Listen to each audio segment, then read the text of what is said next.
Hi, everybody. I'm Johnny Temple from Akashic Books, and I am here to introduce Tayari Jones, the international best-selling author of 4 novels, including An American Marriage and Silver Sparrow. And it is a huge honor to have you here talking to me tonight. Well, thank you for inviting me. You're very welcome. We are both in quarantine at the moment. I am in Brooklyn. Tiara, you're at home in Atlanta, as I understand it. Looks Yeah. like you're home. So Tiara has received whole heaps of praise for An American Marriage after Oprah picked it for her book club, and then the rest of the world quickly caught on that this is one of the best novels of the 21st century. But that's of little concern tonight because we're not talking about An American Marriage. We are talking about Silver Sparrow, which I just read for the first time over the past few days, and I absolutely loved. I can't help but notice a few typewriters in the background. Do you actually write with typewriters? I do. I do write with, you want to see them? I do write with Love typewriters. to see them. Well, I won't show you all of them. I'll show you the best ones. Okay. This baby is a Corona before they merged with Smith Corona, before they merged with Smith. This is from the 40s. These are really the best typewriters from the 40s. But my absolute darling is this Olivetti Valentine. It was actually given to me as a gift from a reader. I love this machine. It's light. The type is beautiful, and the Italians make such exquisite typewriters. This one is my baby. I actually write letters on this every day. That's gorgeous. We have to say cheers to that. Cheers. My first question to you about the book is, are you, it's not as silly as the first part of my question sounds, which is, are you a fan of the music of Al Green? And can you talk a little bit about the role that Al Green plays in Silver Sparrow? Isn't everybody a fan of Al Green? That's why the first part of the question was silly. Well, I had always heard all my life, I can't remember when I first heard that a woman threw grits on Al Green, hot grits. As a matter of fact, sometimes on the radio, they would call him Al Grits Green. And it was like a joke that some woman had thrown hot grits on him. And this idea, like, you be careful, don't mess with Black women, they'll throw hot grits on you.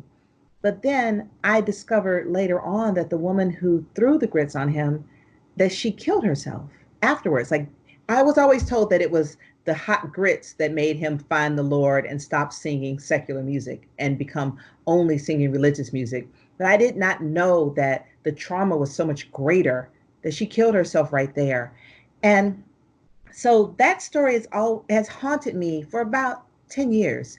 And when I was writing this book, there's a character who is a hairdresser. And when I write a novel, I don't know what the people are going to do before they do it. So when a mysterious woman came into the shop to get her hair done, I did not know that she was the woman who had thrown the grits on Al Green until she said, I'm going to go see a man. He's a singer. When he sings, people think he's singing about love between a man and a woman, but he's really singing about the Lord. And I said to myself, could that possibly be Al Green? And so it weaved itself into the story quite organically. And I think it worked with the themes, because this is a novel about a man who has 2 families, a secret family and a public family. And the idea of female rage is very much a part of this novel. And I felt like this woman served as a cautionary tale about the consequences of unchecked rage. In an interview about Silver Sparrow, you once said, I often joke that our parents' courtship is our first encounter with propaganda. Can you speak more on this and tell our viewers how that propaganda relates to your novel? It's one of the things I have my students do. I teach creative writing at Emory University. And one of the things I ask my students to do is tell the story of how their parents met. And that story is always given to them as either a cautionary tale or a roadmap of the way that you should go. So, like my own parents' courtship story is that they met at an NAACP meeting in 1962. because we are a family that is concerned with social justice. It's also a romantic story. My mother apparently is said to have contradicted my father, who was leading the meeting, and he kind of pushed back against what she had said, and she flounced out the room. What I understand, there was like a cashmere twin set, pencil skirt, and heels, and she clicks out of the room in her heels. Click, click, click, click, click, and she goes down the hall. Click, click, click, but no one was behind her. So she went back in the room, caught his eye, and she re-flounced out. Click, click, click, click, click, click, click, click. Nothing happened. She returned to the room, flounced out a third time with a major flounce. Flounce. Click, click, click. And then she heard his footsteps behind her. And so then she clicked faster. Click, click, click, click, click. And, 3 months later, they were married. So this is the story I've always been told. Like, if you believe in justice and love will find you. If you're doing the right thing, love will find you. And also a kind of appreciation for these love games. And so in Silver Sparrow, both of the women meet their mutual husband. The real story is that both of the women marry their mutual husband because they are pregnant. But they each tell the story that they married, their mutual husband rescued them from their pregnancy, from the idea of being unwed, of being alone. None of them tell their daughter the story that the relationship of their husband to them getting pregnant. It's almost like they somehow like poof were pregnant and he came, with his cape and saved them. And that's the way the story is told. But as the girls get older, I think they are able to interrogate this narrative. Great. I'd like you to read a paragraph from the book, from the third page of the book. And one of the reasons why I wanted to ask you this is just there's always these discussions in literature about universal themes and how universal is this book's themes, or do all books need universal themes? And there is a paragraph in your book on that third page that I identified for you that doesn't speak directly to that question, but still came to mind when I read it. This is Dana, the secret daughter. Maybe mine was not a blissful girlhood, but is anyone's? Even people whose parents are happily married to each other and no one else, even these people have their share of unhappiness. They spend plenty of time nursing old slights, rehashing squabbles. So you see, I have something in common with the whole world. Thank you. So I find that as a Black writer, I'm asked whether or not I'm universal all the time. It's almost like I'm being asked if I'm really a writer, if my stories are relevant to they say, like, if you don't, or often people compliment you by saying, your story is universal in a way that doesn't happen to my white colleagues. But I actually think that most stories are universal because I grew up reading a lot of different kinds of things. And I never ever thought to say, is this universal? It just never occurred to me. If I dug it, I dug it. And if you look at the work that is most popular, like look at Stephen King, shall we? Stephen King writes these novels that are set in tiny parts of Maine, like super, super specific. And I don't think that anyone ever interrogates him over whether or not these stories are universal, even though they're super specific and extra white. But I will say this. When I was a kid reading Stephen King, I was terrified. It never occurred to me to say, I don't live in Maine. I'm not white.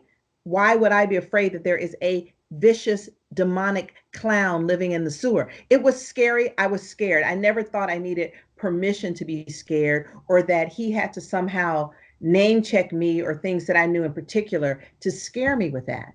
So I think that most writing is universal, and it doesn't even have to be high art to be universal. Storytelling in itself is appealing to anyone who listens to the story. I have so many thoughts. Give me your thoughts, JT. I mean, it's interesting because I've become a huge Stephen King fan. In the past 5-6 years, I had never really read him until recently, And I've been, and I think about, maybe because I've been trained in, living in New York City, working in book publishing, to have this question about universality. Um, maybe there's not as, maybe you're suggesting there's not as much to that question as we make it out to be. Um, but it is curious that Stephen King's, you're right, the subject matter is so obscure and it's often violent, and yet he has this incredible mainstream appeal. There's a universality to his writing that that people respond to. But no, maybe it's just he's a great writer. He really, really knows how to tell a story. Um, Well, and also his subject matter, though main, is so specific, but he doesn't have that hurdle of people being afraid of reading his books. I mean, afraid because they're vampires, etc. But he doesn't have to jump that thing and say, no, no, no, fear not. This work will not make you uncomfortable culturally. And that is an unfair question that I think is often put to writers of color, which is this book just for your people or is it for everyone? Some people ask me that. Is this book for everyone? And I don't think that my white colleagues are asked that.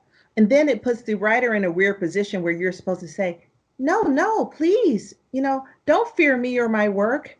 It's a weird question because to ask if your book is universal is really to ask if you are human. You are arguing for the humanity of your work. Thank you so much for taking the time to speak with me from your quarantine in Atlanta. I love your writing, as you know, and I'm honored to speak with you. And I hope we all manage to somehow keep our chins up through these crazy and difficult times. And don't forget your promise. My promise. I You will keep. promised me a post apocalyptic cocktail. That is indeed the case, and I always keep my promises. So I'll see you there. See you then. Cheers. Bye. Cheers.